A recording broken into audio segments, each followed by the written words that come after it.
Olá, está no ar a segunda edição do Jornal Câmara Notícia nesta segunda-feira, dia 18 de junho de 2018. Confira os destaques de hoje. Comissão de Política Social e Saúde da Câmara realiza audiência pública e recebe prestação de contas do primeiro quadrimestre da saúde. Comissão Permanente de Direitos Humanos e Cidadania debate problemas de mobilidade para pessoas com deficiência visual. TV Câmara Campinas acompanha a inauguração do Centro de Lazer na Vila Padre Anchieta, no distrito de Nova Aparecida. E no esporte, em Maceió, Ponte Preta perde para o CRB e interrompe sequência de 3 jogos sem derrota. Sob a presidência do vereador Paulo Galtério, a Comissão de Política Social e Saúde da Câmara realizou uma audiência pública em cumprimento à Lei de Responsabilidade para receber a prestação de contas do primeiro quadrimestre da saúde. Para mostrar os números, a comissão recebeu o diretor do Fundo Municipal de Saúde, Reinaldo Antônio de Oliveira, que entre os destaques da apresentação mostrou que a pasta ainda continua fazendo repasses aos funcionários do Hospital Ouro Verde.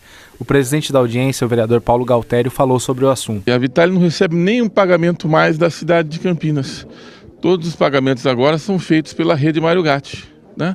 Todos os pagamentos são feitos pela rede Mário Gatti. Então, foi esclarecido hoje que a Vitale não tem mais nada a ver com o sistema de saúde de Campinas, né? O secretário foi bem claro, nós estamos fazendo o ajuste da rede Mário Gatti, que na verdade agora é a responsável pelo hospital, né? Então nenhuma receita é tirada da prefeitura e mandada para a Vitale. Tudo é retirado e mandado para a rede Mário Gatti. O secretário de Saúde ressaltou durante a apresentação a mudança que não só Campinas, mas diversas cidades do país vem sofrendo com relação ao repasse de verbas federais para a saúde. Se a gente pega os dados lá do ano 2000 até 2005, nós tínhamos uma aplicação de recursos invertida em relação ao que nós temos hoje.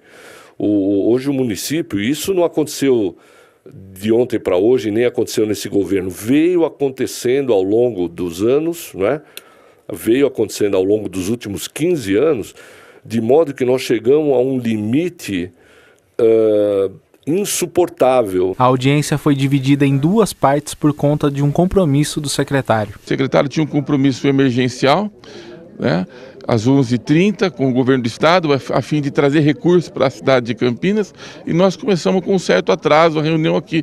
Então nós entendemos conveniente que a gente ia fazer a primeira parte, que era a parte escrita de números financeira, e num segundo momento uma parte de esclarecimentos do secretário com relação a doenças, problemas de saúde em Campinas e outras questões da cidade com relação à saúde. Galtério fez ainda um balanço da audiência. O balanço dessa reunião aqui, ele sempre é positivo porque a população e a cidade de Campinas, os vereadores, eles tomam conhecimento dos acontecimentos de saúde, em especial com relação às contas e como está sendo gasto o dinheiro. Mas o mais importante hoje é que o secretário nos alertou aqui, que 30% dos atendimentos de saúde em Campinas hoje são de pessoas vindas de municípios vizinhos. Nós acabamos custeando as despesas de pessoas que moram em Valinhos, Sumaré, Pedreira, e o mais importante ainda é que essas pessoas que estão atendidas são os casos mais graves, porque nós sabemos que as cidades menores, elas não têm a estrutura para cuidar dos doentes com a doença mais grave. Então ele até pediu que a gente pudesse fazer uma consulta ao Tribunal de Contas, para ver como vai ficar a situação nas nossas contas, a gente ter que colocar esses 30% de migrantes da saúde aqui para a cidade de Campinas. A Câmara Municipal entregou o título de mérito contábil a Sérgio Otranto Pozzuto. A solenidade foi presidida pelo vereador Vinícius Gratti. Sérgio Pozzuto Otranto foi homenageado pelo diploma de mérito contábil doutora Taliba Amadeu Cevá. A honraria é entregue pela Câmara Municipal em homenagem ao Dia do Contabilista, comemorado em 25 de abril. A solenidade foi presidida pelo vereador Vinícius Gratti.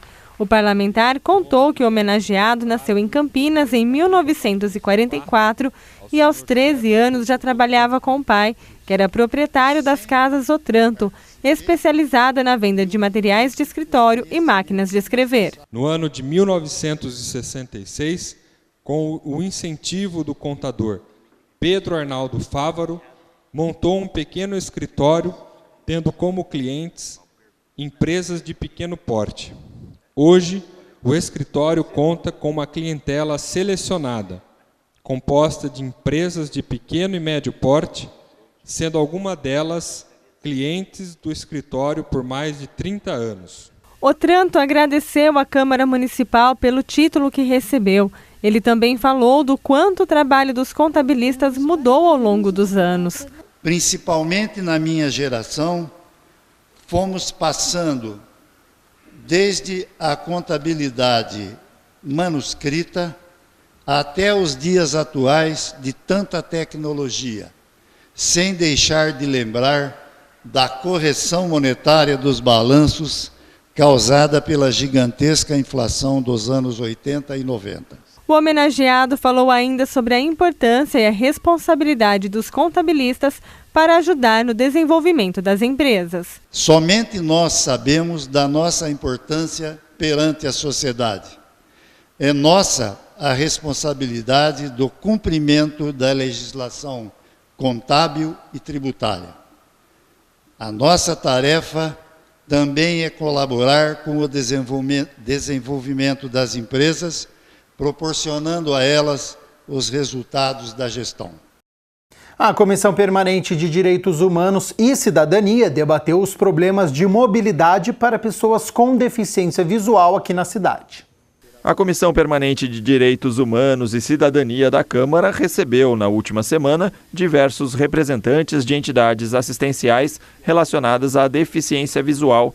A conclusão que se chegou é que a cidade de Campinas não oferece boas condições de acessibilidade a essas pessoas. Dificuldades enfrentadas no transporte público, como a falta de pontos de ônibus adaptados, falta de preparo dos motoristas para atender a população e até a ausência de semáforos com sinais sonoros para pedestres, foram abordados. Para o presidente da comissão, o vereador Carlão, do PT, é preciso provocar o poder público por mudanças. A gente sabe que para provocar, nós temos que fazer ação, né? É tornar público.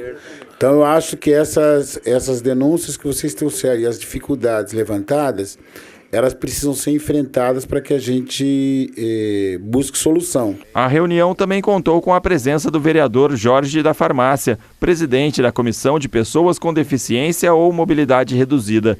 Dentre as ideias apresentadas no encontro, Carlão, do PT, prometeu fazer uma caminhada para identificar alguns desses problemas. E eu quero fazer essa parceria, olha. O Conselho, vou combinar com o Jorge, a comissão aqui da Câmara, a Comissão de Direitos Humanos, os coletivos de direitos humanos, para que a gente possa fazer uma caminhada no centro da cidade e ir levantando os pontos para que a gente tenha uma pauta de reivindicação para a gente ir pegando os gargalos de estrangulamento. Ainda segundo o presidente da comissão, as dificuldades na mobilidade em Campinas abrangem muitas pessoas. Por isso, ele diz que a comissão continuará batendo nessa tecla nas próximas reuniões. Que este problema não se resume só às pessoas com deficiência visual, mas que tem outras pessoas com deficiência que também precisam discutir acessibilidade aqui na cidade.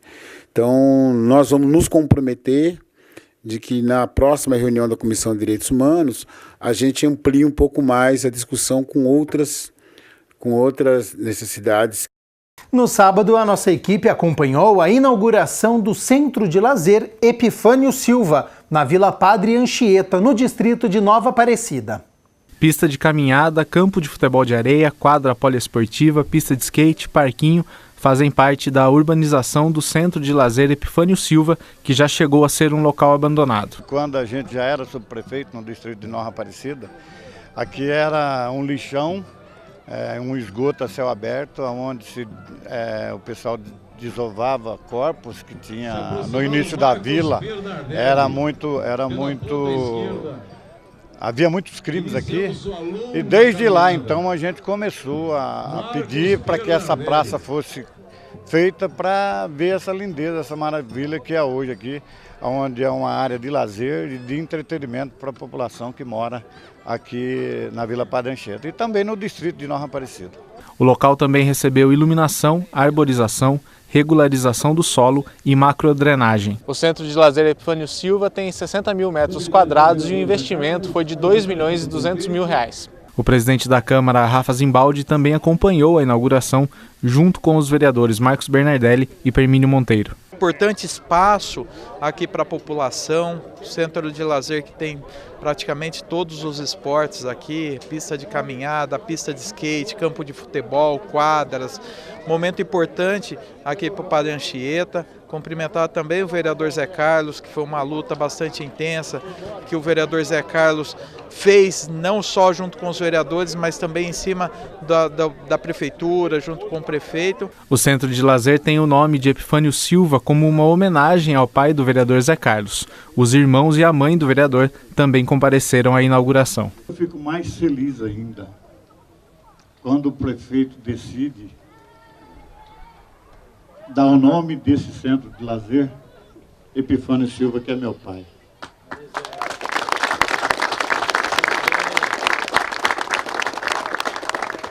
Um homem honrado, trabalhador, que fez muito por essa cidade. Eu até me emociono, faz um ano que meu pai morreu.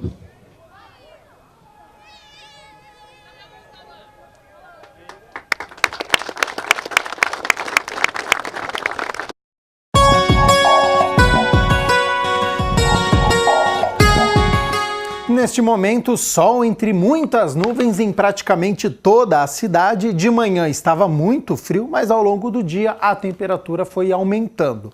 Para amanhã, o sol deve aparecer com mais intensidade e teremos uma terça-feira mais quente, hein? Mínima de 15 e máxima de 27 graus. E hoje é dia do quadro Giro Ambiental. Confira as últimas notícias do meio ambiente.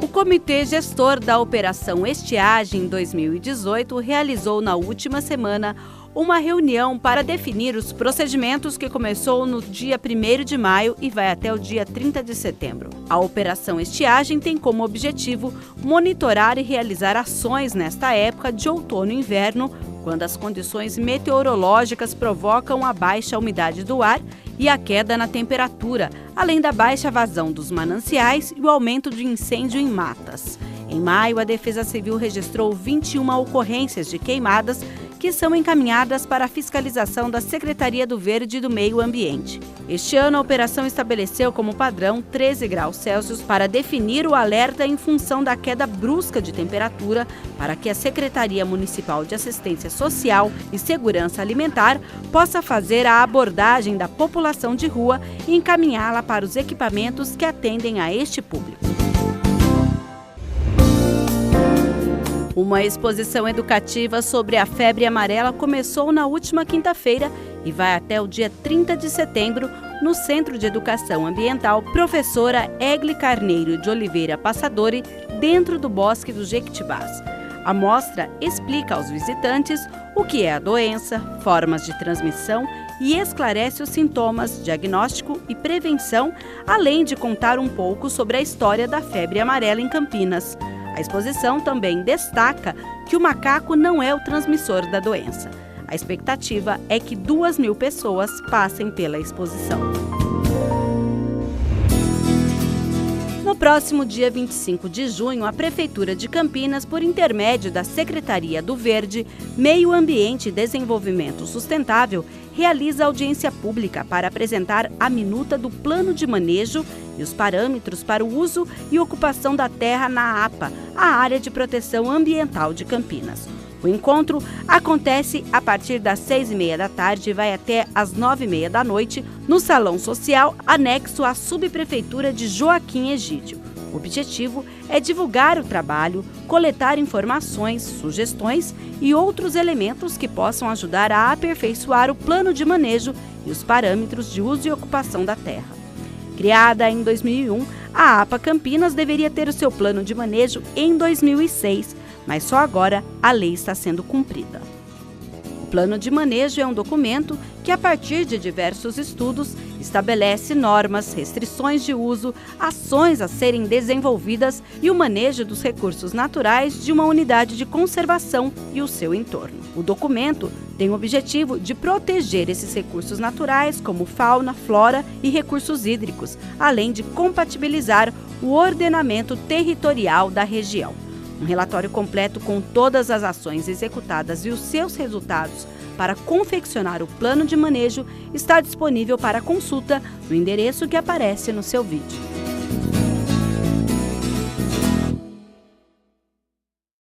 Na 11ª reportagem da nossa série especial sobre a Copa do Mundo, a nossa equipe foi hoje às ruas para conferir se, após o empate da seleção brasileira diante da Suíça, os torcedores estavam empolgados ou desanimados.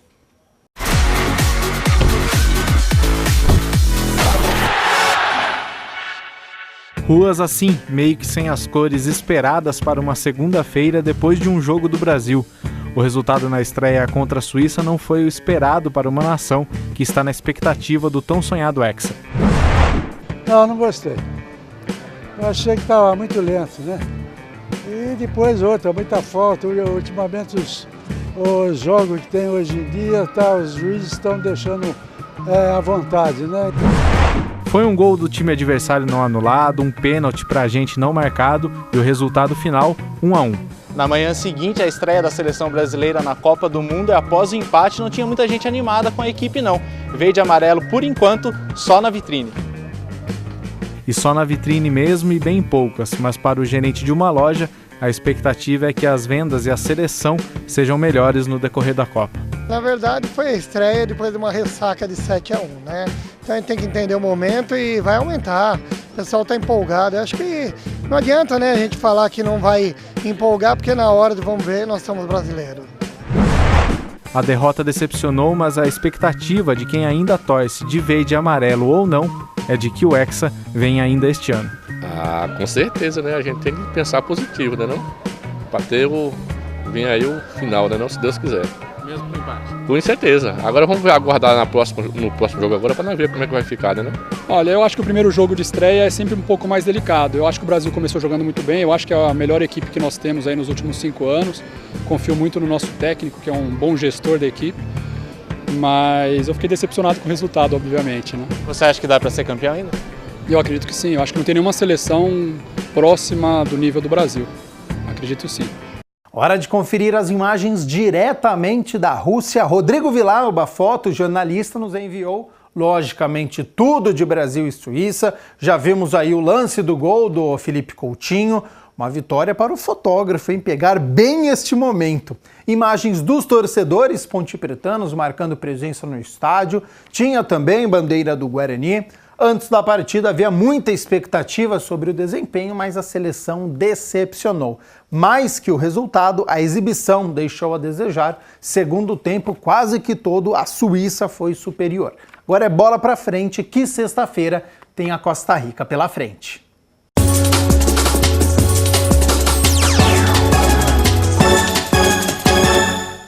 Vamos de Campeonato Brasileiro da Série B agora, porque a Ponte Preta não se inspirou na Copa do Mundo. Jogou muito mal e perdeu. Apática em campo, a macaca foi presa fácil para o CRB. Logo aos 10 minutos de jogo, Mazola cruzou da ponta direita e Lucas, sem marcação, livrinho na área, cabeceou para o fundo das redes. Goleiro Ivan nada pôde fazer. 1-0 CRB. Na etapa final, um golaço digno de Copa do Mundo. Edson Ratinho cruzou da direita. A bola passou por toda a área e sobrou para William Santana. O atacante dominou e com calma, frieza, driblou o goleiro Ivan e não entrou com bola e tudo, porque não quis. Que gol final! CRB 2, Ponte Preta 0. Derrota que interrompe a série positiva pontepretana, que estava a 3 partidas sem perder. Não há tempo para lamentações, hein? Amanhã, 7h15 da noite, no estádio Moisés Lucarelli, tem duelo contra o CSA. É o último jogo com portões fechados aos torcedores. Depois tem duelo aí contra o Fortaleza e aí os torcedores poderão reencontrar a equipe.